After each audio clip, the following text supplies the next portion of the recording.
नमस्कार दोस्तों, मैं अंकुर उपाध्याय स्वागत करता हूं आप सभी का आपके अपने YouTube channel share market analysis में। एक बार फिर से बाजार में नेगेटिविटी देखने को मिल रही है इनिशियली आपको, और इस समय निफ्टी डेज लो पे ट्रेड करता हुआ दिख रहा है। लगभग 75 पॉइंट्स नीचे निफ्टी के लेवल्स आपको देखने को मिल रहे हैं 19,389 के लेवल्स पे।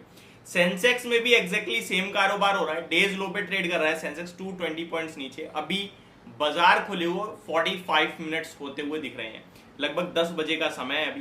बैंक निफ्टी में हालांकि थोड़ा सा ट्रेड डिफरेंट है, ये भी गिरा बट रिकवरी आई और अभी लगभग 17 पॉइंट्स नीचे है केवल और केवल। नीचे से देखेंगे तो ऑलमोस्ट 100 पॉइंट्स की रिकवरी यहाँ पे देखने को मिली है। अगर आप मेरे रेगुलर व्यूअर हो तो कल मैंने आपके साथ एक स्ट्रेटेजी शेयर करी थी कि 19,300 के पास खरीदो, 19,500 के पास बेचो। कल जब सेकंड हाफ में शार्प रिकवरी आई, 19,470 के करीब मार्केट पहुंचा, तो मैंने कहा था हिम्मत तो नहीं हो रही है बट फिर भी एक कॉन्ट्रा कॉल चल रही है, इसमें स्ट्रिक्ट एसएल रखना 525 का। अगर वो निकल जाए तो फिर छोड़ देना, लॉस बुक कर लेना, अदरवाइज यहाँ बेच दो। क्योंकि मार्केट जैसे जैसे एक्सपायरी के पास पहुंचती है ना, आपके लिए वैसे वैसे ऑप्शंस का डाटा बढ़ता जाता है, इंपॉर्टेंस बढ़ती है डाटा की, यानी कि ऑप्शन चेन का जो डाटा होता है उसकी इंपॉर्टेंस बढ़ती है। अब यहाँ पे ध्यान से सुनिएगा जो चीज बोल रहा हूँ, जो ट्रेडर्स हैं वो स्पेशली जो इस एक्सपायरी में निफ्टी में ट्रेड कर रहे हैं, वो बैंक निफ्टी की बात नहीं कर रहा हूं, केवल निफ्टी। यहां पे 19,400 और 19,500 दो इंपॉर्टेंट लेवल हैं। अभी आपके लिए 19,400 के नीचे ट्रेड कर रहा है बाजार।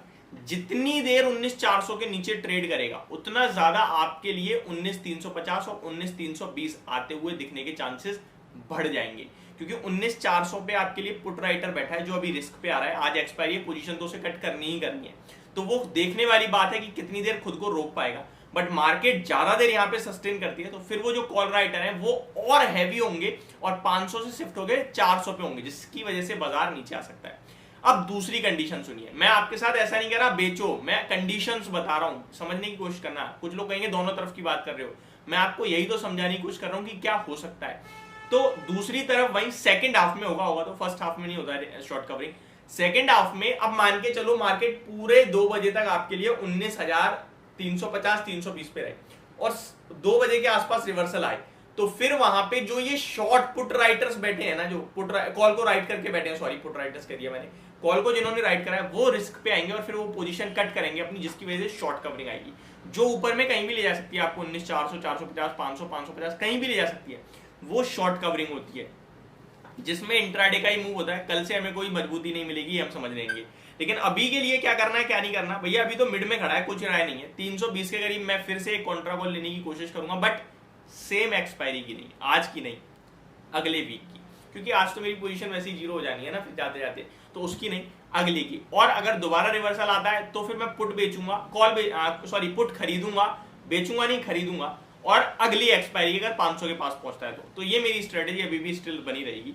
अब आ जाते हैं स्टॉक स्पेसिफिक एक्शन की तरफ। पहले मैं आपको बता दूं, ये सब जो आज इनिशियल आपको गिरावट दिख रही है वो अमेरिका की वजह से। अमेरिका में लगभग डेज लो पे ट्रेड होता हुआ दिखा है, क्लोजिंग आपने 180 पॉइंट्स डाउ जोन्स गिराए, नेस्डैक में थोड़ी ज्यादा बड़ी गिरावट थी। इसके पीछे का रीजन है कि अमेरिका में इन्फ्लेशन की चिंताएं बढ़ रही हैं, जिसकी वजह से एक और बार रेट हाइक होते हुए देख सकते हैं आप लोग।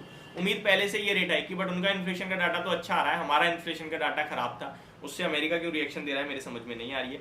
बट जो भी है वहां पे बॉन्ड यील्ड भी बढ़ती हुई दिखी है, ट्रेजरी बॉन्ड यील्ड, और इसी चीज के चलते कहीं ना कहीं ये आपको बाजार में नेगेटिव इंपैक्ट आते हुए दिख रहा है। अब आ जाते हैं कुछ स्टॉक स्पेसिफिक जो काफी बड़े इंपैक्ट दिखा रहे हैं आज के सेशन में। सबसे पहले तो मैं आपको बताना चाहूंगा जो 2 डील हुई थी, एक अदानी पावर, एक जेएसडब्ल्यू एनर्जी, दोनों अलग अलग मूव कर रहे हैं। अदानी पावर में 2 नाम सामने आए हैं, एक जीक्यूजी फंड एंड दूसरा गोल्डमैन सैक्स का, और जेएसडब्ल्यू एनर्जी में एक नाम सामने आया है जीक्यूजी फंड का, जिन्होंने लगभग 1 करोड़ शेयर्स खरीदे हैं, और जेएसडब्ल्यू इन्वेस्टमेंट ने 2.1 करोड़ शेयर्स की बिकवाली करी थी। वहीं अदानी पावर में लगभग 8% इक्विटी बेची गई है, जिसमें से 4% ऑलमोस्ट जीक्यूजी फंड ने ले लिया है और आपका बचा हुआ थोड़ा बहुत गोल्डमैन सैक्स ने लिया है, थोड़ी बहुत और बाइंग आई है। कोचिंग शिपयार्ड आज का टॉप लीडर बनता हुआ दिख रहा है, ये स्टॉक 580 रुपए पे आपके साथ शेयर कर रहा था। इनफैक्ट जो हमने टेलीग्राम ग्रुप बंद कर दिया उसमें भी मैंने इसको कहा था कि इंट्राडे में 600 जा सकता है और पोजिशनरी रॉकेट हो सकता है। रॉकेट तो अब हो रहा है, बड़ी तेजी आ रही है, 900 पहुंच गया, ऑलमोस्ट 50% पैसा बना दिया। अंबर एंटरप्राइजेस 8% की तेजी है, जेएम फाइनेंशियल 7% ऊपर है, और ग्लैंड फार्मा रिवर्सल के संकेत दे रहा है।